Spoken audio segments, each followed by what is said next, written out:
These are every American muscle car the 1960s ever built, and every last one of them was born from the same war. A war that started when 3 engineers broke one of General Motors' own rules, and ended 6 years later with cars brushing 200 miles an hour on NASCAR's biggest ovals. In between, the Hemi, the Shelbys, the Copo Camaros, and the winged spaceship Plymouth turned loose on public roads. We're covering all 6 years, every model, every engine code, from 1964 to 1969. And it all kicked off with a single car GM greenlit, expecting to sell 5,000. If it flopped, it was dead. Because everybody thinks the muscle car was born from horsepower. It wasn't. It was born from a rule somebody decided to ignore. Back in 1963, General Motors had one hard rule. No midsize car could carry an engine bigger than 330 cubic inches. In practice, that sentence doomed Pontiac's midsize cars to being slow and forgettable. But John DeLorean, the division's chief engineer, wasn't having it.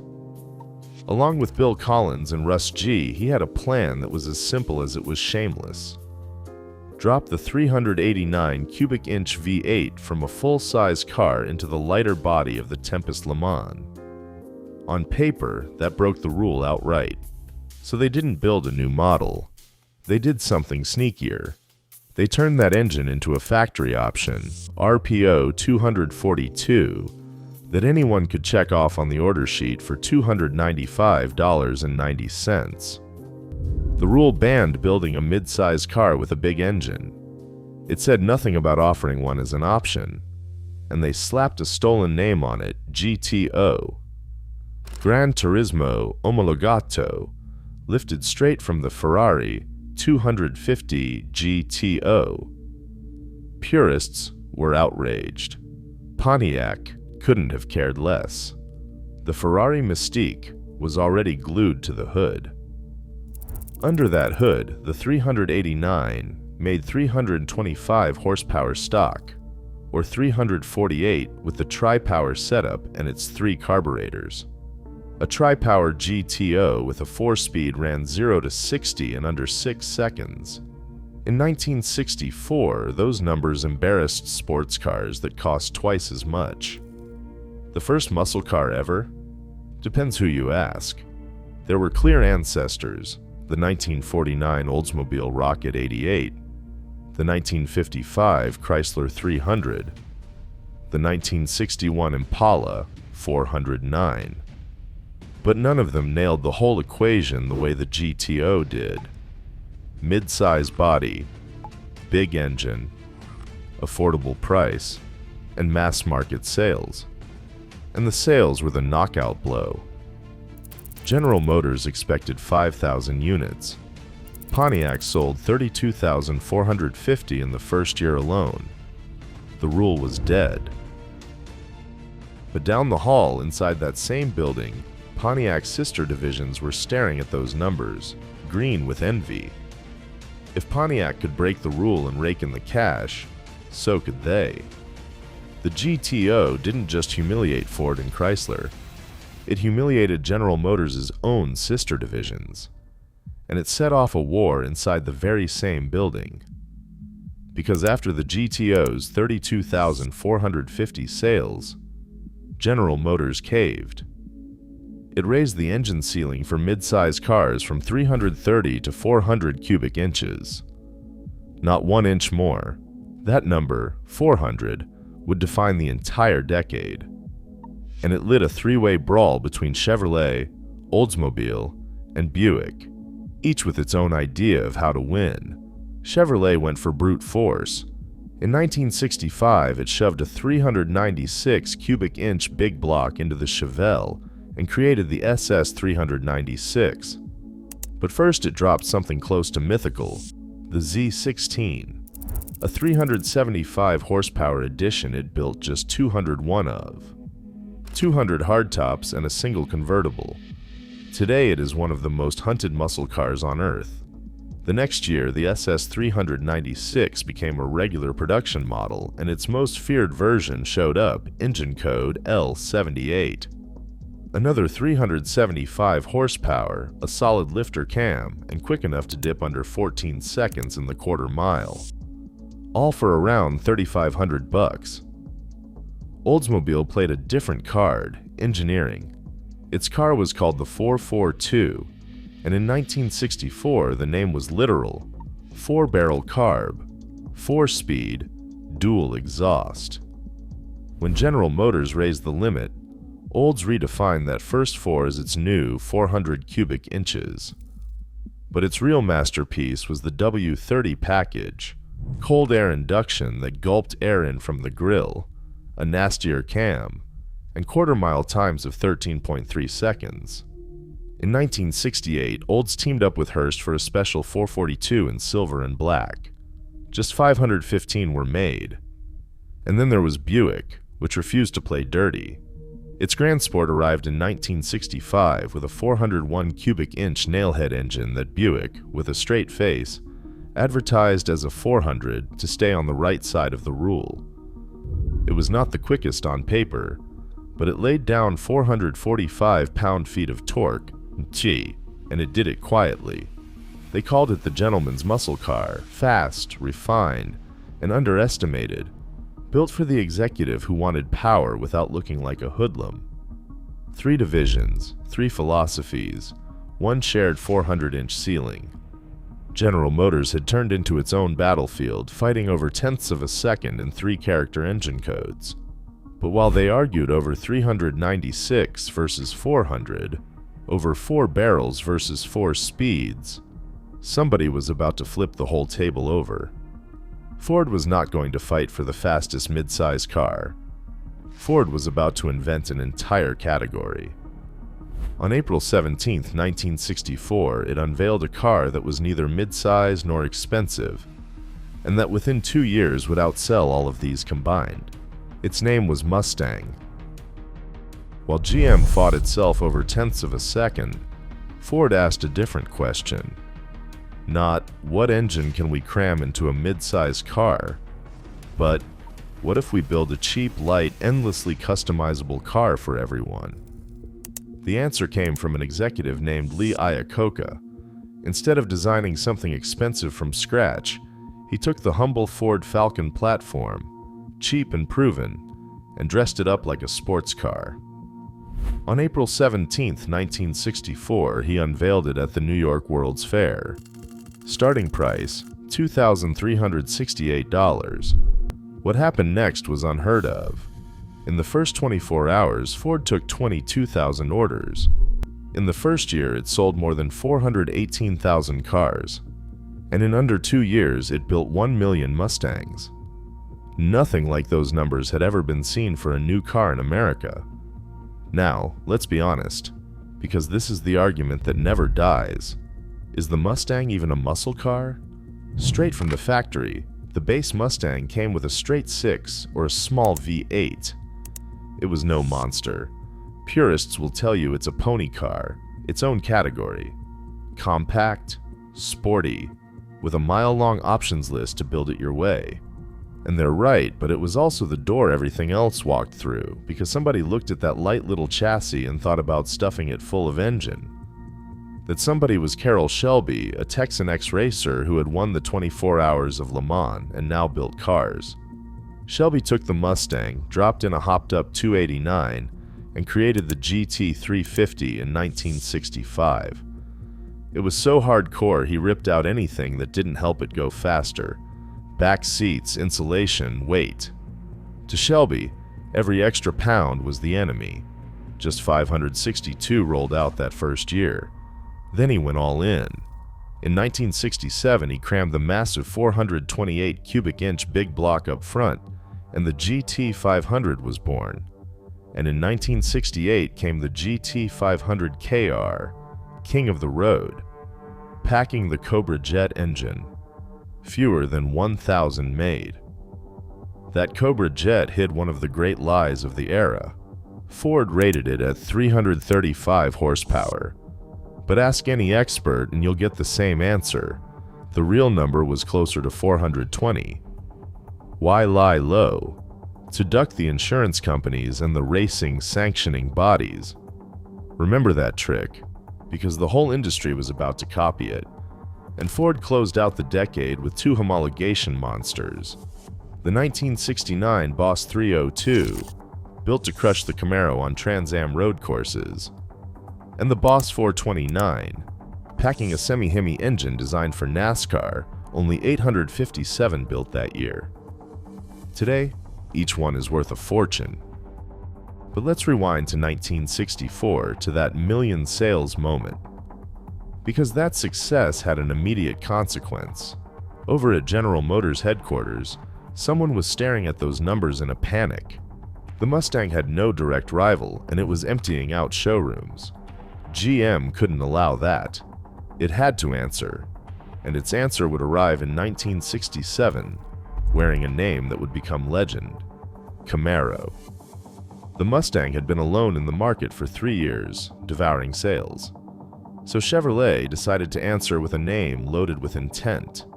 When a reporter asked what Camaro meant, an executive fired back the perfect line. It was a small, vicious animal that eats Mustangs.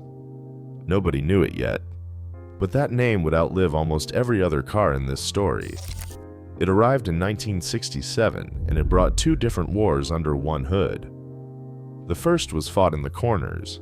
To compete in the Trans Am series, the same one that pushed Ford to build the Boss 302, Chevrolet needed a homologated car, and the rules capped displacement at 5 liters.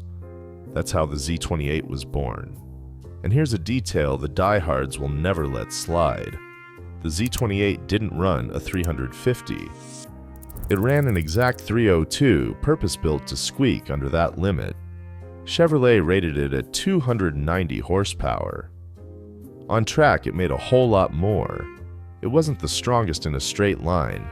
It was the sharpest through the bends. The second war was fought in a straight line, and here Chevrolet cheated its own rules all over again. GM banned the 427 engine in the Camaro. But there was a back door, the COPO system, meant for fleet orders like taxis and police cars. Somebody realized you could use it to order a Camaro with the forbidden big block. That gave us 3 beasts worth keeping straight. The COPO 9561, with a cast iron 427 making 425 horsepower, roughly 1,015 were built. Then dealer Don Yenko, who wasn't an engineer but a sharp salesman, ordered 201 of them and stamped his own name on them, the Yenko Camaros. And at the very top, the COPO 9560, nicknamed the ZL1, the same 427 but with an aluminum block. A race engine dressed up as a street car. Only 69 were made. The engine alone cost more than $4,000. The whole car nudged $7,300, nearly double the price of the iron one. And then there was Pontiac's sibling. The Firebird shared its chassis with the Camaro, but ran its own engines and its own attitude. In March 1969, Pontiac launched a badge that would become immortal: Trans Am, always in white with blue stripes. Funny thing, Pontiac had to pay the SCCA $5 per car just to use that name. And it barely paid much at all. That first year, only 689 coupes and 8 convertibles were built. GM and Ford were killing each other over the perfect pony car, tuning 300, 400, and 427-inch engines down to the last horsepower. But while they slugged it out, across town in Detroit, a third company was cooking up something different. Not a more refined engine, a more brutal one. Something so big and so mean the mechanics named it after an animal. The Elephant, and it belonged to Chrysler. While GM and Ford fine-tuned their engines 1 horsepower at a time, Chrysler took the opposite road, pure brute force. And its weapon had been born on an oval. On February 23, 1964, at the Daytona 500, a new 426 cubic inch engine with hemispherical combustion chambers made its debut and flattened everyone. Richard Petty took the checkered flag, trailed by 2 identical Plymouths, a crushing 1, 2, 3. That year, cars running that engine won 26 races. They called it the Elephant for its monstrous size and weight. But it was so dominant that in 1965, NASCAR banned it on a technicality because it was not available in street cars. So Chrysler did the unthinkable. To get back on track, it put its race engine into a street car. In 1966, the 426 Street Hemi was born. On paper, it made 425 horsepower. Ask any engineer and they will laugh, the real figure was north of 500. But it had a catch. The Hemi option ran about $1,000 extra, nearly a third of the car's price. It was so expensive and so savage that a lot of dealers did not even know how to sell it. Whoever bought one was not looking for a car. They were looking for a weapon with a license plate. Chrysler offered it across its whole midsize lineup. The 1968 Dodge Charger, with the Coke bottle shape that would make it a movie legend, could carry it in RT trim. But get this, out of nearly 92,000 Chargers built that year, only 475 left the line with a Hemi. Less than 1%. Same story with the Coronet RT, the Super B, and the sharp-dressed Plymouth GTX, nicknamed the Boss. And here is where Plymouth had a stroke of genius. It realized the Hemi was a rich man's toy. So in 1968 it did the exact opposite, a muscle car for everybody. It called it the Road Runner. It paid Warner Brothers around $50,000 to license the cartoon bird, and another $10,000 to develop a horn that actually sounded like him. Beep, beep. The philosophy was simple. Big engine, zero luxury, rock-bottom price. Just under $3,000. Plymouth expected to sell 35,000. It sold 44,303 the first year, and the next year more than 80,000. They had democratized speed. Because now anyone could pick their level of insanity on a simple ladder. The 383 at the bottom, the 440 Magnum above it, the new 1969 440 six-pack with its 3 carburetors, and at the very top the Hemi. But that Hemi still had an Achilles heel. It sat a ton of weight over the front axle, and it cost a fortune. Dropping the biggest engine on the market into a mid-size car was expensive and nose-heavy. The real genius move would be something else. Not putting it in a mid-size car, putting it in the smallest, lightest thing in Chrysler's catalog. A harmless-looking compact, the kind your grandma would drive to the grocery store. Chrysler was about to build a wolf in sheep's clothing, and almost nobody would see it coming. That small, light car Chrysler wanted to stuff full of engine already existed. And here's the fact almost nobody knows. It beat the Mustang to market. The Plymouth Barracuda went on sale April 1st, 1964. The Mustang debuted 16 days later on April 17th. Technically, the first pony car in history wasn't the Mustang. It was this fish. But the Barracuda carried 2 problems. It was based on the Valiant, Plymouth's dull family sedan, and it wore a wraparound rear window so enormous, the largest ever fitted to a production car, that people either loved it or hated it. So while the Mustang sold more than 400,000 units in its first year, the Barracuda scraped together a few tens of thousands. It came first and lost anyway. Chrysler's revenge didn't come from size. It came from cunning. And it took 2 forms. The first was a 340 cubic inch small block. On paper, unimpressive. In practice, it was close to magic. Light, high revving, and dropped into a compact like the Dodge Dart GTS, nearly as fast in a straight line as a heavy big block, but light years better in the corners. It was the perfect sleeper.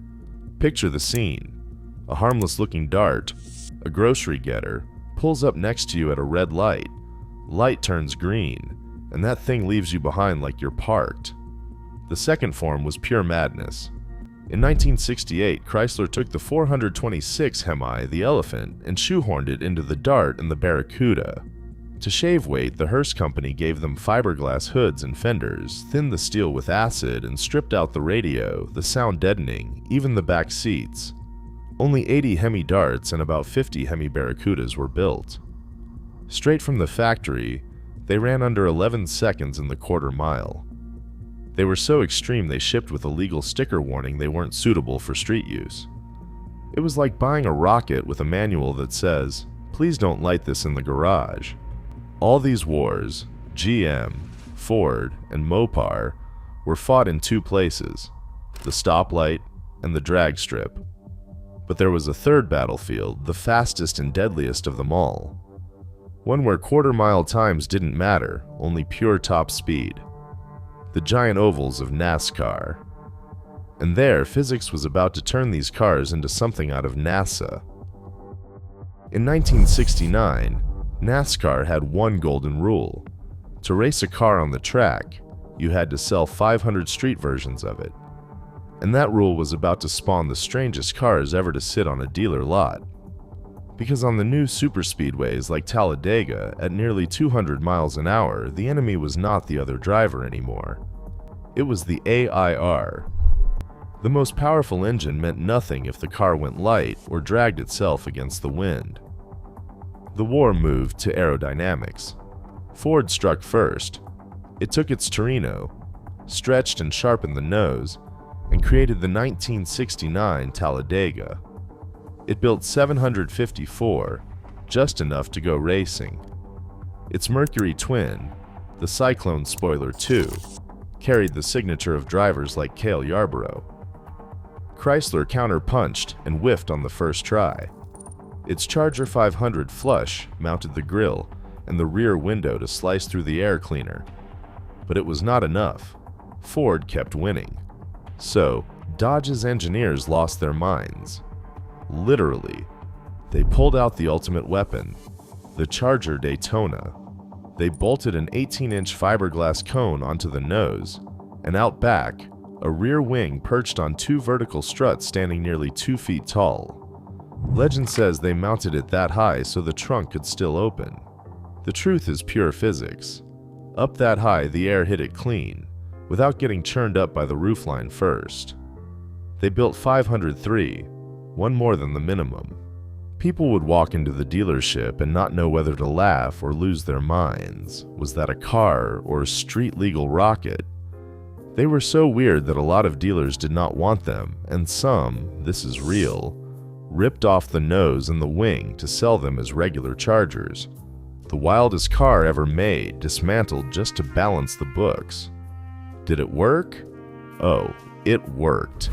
Although by then it was March 1970, it was a 1969 Daytona that made history. Buddy Baker became the first man to break 200 miles an hour on a closed oval. Plymouth saw all of this and built its own winged bird, the Superbird, partly to win Richard Petty back. But that is a story for another day. These alien monsters were the absolute peak of the era, the purest expression of an industry with no brakes. But that peak was also the beginning of the end, because while Detroit was building rockets on wheels, three forces were quietly joining ranks to kill the muscle car in a single blow, and not even the Hemi could beat them. Before I tell you how all of this died, you've got to meet the two outsiders that gave the era its soul and its sense of humor. Because it wasn't all giants. American Motors was the runt of Detroit. Without General Motors' money, without Ford's dealer network, without Chrysler's image. It had no business making muscle cars, but it made them anyway, with a grin.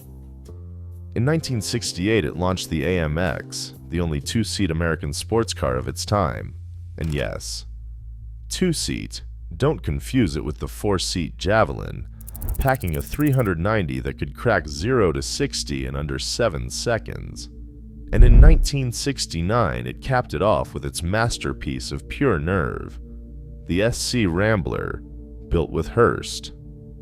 A cheap compact, painted red, white, and blue with zero shame, with that same 390 crammed in. It cost under $3,000 and ran the quarter mile in 14 seconds.